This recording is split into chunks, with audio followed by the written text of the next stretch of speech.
Good morning, Gators. So I have just a couple of questions to answer today on a couple different issues. One of the pretty consistent questions I've been getting from both parents and students is, how are we going to get our caps and gowns? Well, as of this moment, I don't know the answer to that question, as the district still does not want us to be doing that on site. However, I am going to be in touch with the representative from Jostens today to see what alternative plans they might have for this, or to see if they've received any guidance from the district. And then we'll obviously relay whatever information we get from that conversation to you. The next most asked question is what we're going to do about yearbook distribution. And the good news here is that yearbooks are on their way, should be here soon. Mr. Johnson and I will be discussing ideas for those for their distribution a little bit later today. And rest assured, we will get them to you one way or another. We'll have to figure out how to follow district guidelines for social distancing and all that, but we will get them into your hands just as soon as we can. I've also had a few questions about senior fines. At this point, we're still working on exactly how we're going to be dealing with that issue, so stay tuned for these announcements for updates with regards to that.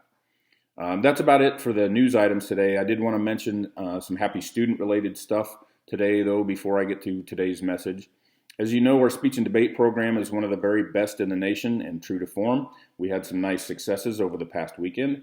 Kareem Safadine and Sherry Liu competed in the speech and debate Tournament of Champions this past weekend, and that was hosted by the University of Kentucky. And they made it all the way to the Sweet 16. So just to put that in perspective for you, there are around 7,000 plus speech and debate teams in the various high schools scattered all around the country. And just to get into this event is no easy feat. So then to make it all the way to the final 16 is really impressive. So well done, Kareem and Sherry. As a side note, Kareem will be headed to Emory University on a speech and debate scholarship.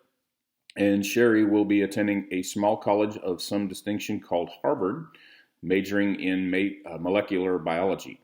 Hopefully you all remember one of my earlier messages about how students get paid for going to school. In that message, I stated that your grades are like a paycheck that are deferred, or that is deferred, and you collect when you graduate from high school. Kareem and Sherry have worked very hard, and now they're getting paid with scholarships to prestigious schools. As for today's message, it's a simple one. With all that's going on around us, or not going on around us, I guess, it's very easy to get lost in the daily news cycle and all the negativity that can be found there. There's so much we don't know about this pandemic, about certain aspects of our daily lives, like all the stuff I just talked about, and a whole host of other issues. I know a lot of you have asked about whether or not this work is being graded, and what's the deal with attendance, and what difference does any of this make if it's all optional. And you're right to ask those questions. I would have asked them myself had I been in your shoes back when I was in high school. Heck, in a roundabout way, I'm still in high school because I spend every day of my professional life in one. Obviously, I don't know everything and I don't have it all figured out. But what I do know is this, that every day you wake up and you get a chance to be better than you were yesterday. And you can choose to take another step closer to your dream, even though that dream is still 1,000 steps away.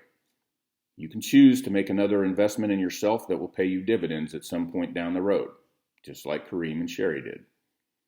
You can choose to do those things that were optional because a year from now, or 2 or 3, when you need that letter of recommendation from a teacher or a professor or a boss, they will not only write that letter, but do so with joy and pride, because they know they get to include a line about that time when you did something that you didn't have to, and did it anyway, and did it well.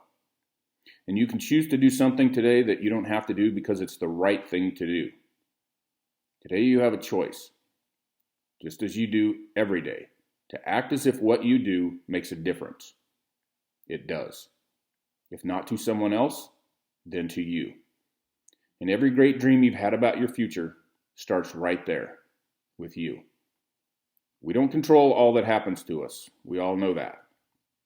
But we are the masters of who we are and who we will be, regardless of circumstance. And remember, we got this. Thanks for listening, and have a great day.